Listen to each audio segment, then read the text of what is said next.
ಆಚಿ ಮಸಾಲ. ಎಂತ ಅಡಿಗೆಯ ರುಚಿಯಾಗೋ ರಹಸ್ಯವು 20 ರೂಪಾಯಿ. ನೀರು ಹರಿಸ್ಬೇಕು ಅಂತೇಳಿ ನೆನ್ನೆ ಆದೇಶ ಆಗಿರುವಂಥದ್ದು. ಈಗ ನೆನ್ನೆ ಆದೇಶ ಆಗಿರೋದ್ರ ಬಗ್ಗೆನೇ ನಾನು ಮುಖ್ಯಮಂತ್ರಿಗಳು ಸುದೀರ್ಘವಾಗಿ ಚರ್ಚೆ ಮಾಡಿದ್ವಿ. ದೆಹಲಿನಲ್ಲೂ ಕೂಡ ನಮ್ಮ ಅಡ್ವೊಕೇಟ್ಸು ಮತ್ತು ನಮ್ಮ ರಾಜ್ಯದಲ್ಲಿರ್ತಕ್ಕಂಥ ನಮ್ಮ ನೀರಾವರಿ ಕ್ಷೇತ್ರದಲ್ಲಿ ಎಕ್ಸ್ಪರ್ಟ್ಸು ಎಲ್ಲ ಕೂಡ ಎಲ್ಲ ಮಾತಾಡಿದ್ದೀವಿ. ನಾನು ಸಿ ಎಮ್ ಇಬ್ಬರು ಕೂಡ ಮಾತಾಡಿದ್ದೀವಿ.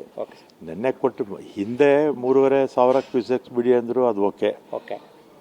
ಈಗ 12,000 ಕ್ಯೂಸೆಕ್ಸು ಒಂದು ದಿನಕ್ಕೆ ಬಿಡಿ ಅಂತ ಹೇಳಿದ್ರೆ ನಮಗೇನಾಗುತ್ತೆ, 15 ದಿನಕ್ಕೆ 16 TMC ಹೋಗ್ಬಿಡುತ್ತೆ. 16 TMC ಇದು ತೀರಾ ದುಬಾರಿ, ಸರಿ ಇಲ್ಲ. ಏನು ನಮ್ಮಲ್ಲಿರ್ತಕ್ಕಂಥ ನೀರಿನ ಲಭ್ಯತೆ ನೋಡಿಕೊಂಡು ಅಲ್ಪ ಪ್ರಮಾಣದಲ್ಲಿ ಬಿಟ್ಟಿದ್ರೆ ಏನು ಸಮಸ್ಯೆ ಇರಲಿಲ್ಲ.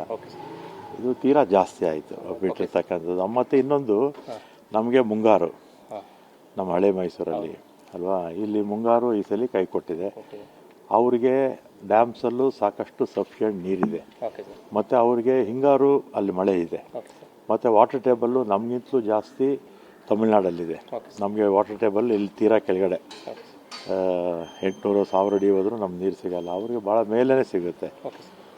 ಇದೆಲ್ಲ ಕೂಡ ನಮ್ಮ ACS ಅವರು ಮತ್ತು ದೆಹಲಿನಲ್ಲಿರ್ತಕ್ಕಂಥ ನಮ್ಮ ವಕೀಲರು ಮತ್ತು ನಮ್ಮ ಎಕ್ಸ್ಪರ್ಟ್ಸು, ನೀರಾವರಿ ಈ ಕ್ಷೇತ್ರದಲ್ಲಿರ್ತಕ್ಕಂಥವ್ರು ಎಲ್ಲರೂ ಕೂಡ ಭಾಳ ಸಮರ್ಥವಾಗಿ ವಾದ ಮಂಡನೆ ಮಾಡಿದ್ರು ಕೂಡ ಸುಮಾರು 15 ದಿವಸದಲ್ಲಿ 16 TMC ನೀರು ಬಿಡೋದು ನಮಗೆ ಕಷ್ಟ ಆಗುತ್ತೆ. ನೋಡೋಣ, ಈಗ ಚರ್ಚೆ ಮಾಡಿದ್ದೀವಿ, ಏನು ಮಾಡಬೇಕು ಅಂತ ಈಗ ತೀರ್ಮಾನ ಮಾಡ್ತೀವಿ. ಇದೆ ಮಾತಾಡ್ತೀವಿ. ಇನ್ನೇನಿದೆ, ಸುಪ್ರೀಂ ಕೋರ್ಟ್ಗೆ ಹೋಗ್ಬೇಕಷ್ಟೇ. ಅದೇ ಇದರ ಬಗ್ಗೆ ಚರ್ಚೆ ಮಾಡಿದ್ವಿ. ದೆಹಲಿನಲ್ಲಿ ಎಲ್ಲ ಅಡ್ವೊಕೇಟ್ಸ್ ಹತ್ರ ನೆನ್ನೆನೇ ಮಾತಾಡಿದ್ದಾರೆ CM. ಇಲ್ಲೂ ಕೂಡ ಈಗ ಮಾತಾಡಿ ಇಷ್ಟೊತ್ತು ಅದೇ ಮಾತಾಡ್ಕೊಂಡಿದ್ವಿ. ಮಾತಾಡ್ತೀವಿ ಆಮೇಲೆ. ಸರ್ಕಾರದ ಮುಂದಿನ ನಡೆ ಏನು ಸರ್ ಹೇಳ್ತೀವಿ ರೀ.